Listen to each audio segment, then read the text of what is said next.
this is Dr. Julia and welcome back to my channel.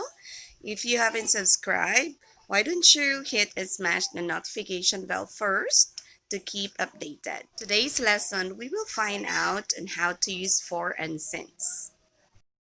I've been waiting for you for 2 hours and I've been waiting for you since 10 p.m. Now take note of this pattern. For plus period and since plus point. When we say a period, it means a duration of time. In English, the preposition for could be used when we talk about the amount of time or space.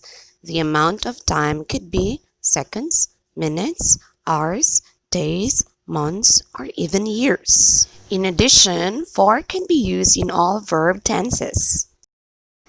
Here are some examples. First, they study English for 3 hours every day. Second, they are watching TV for 2 hours today. Third, I worked at that shop for 2 months. More examples. He has been living in Indonesia for 3 years. Next, I've been married for 10 years.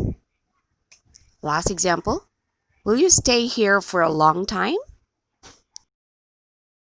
On the other hand, since has a basic pattern, since plus starting point, a time, and a date, and it's only used in perfect tenses. Let's take a look at some examples. First, we have lived here since 2000. Second example, it has been raining since 8 in the morning. In these examples, we are talking about an action or activity in the past that continues up to this moment or up to the present time.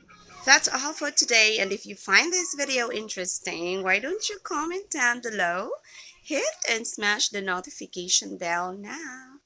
Bye-bye.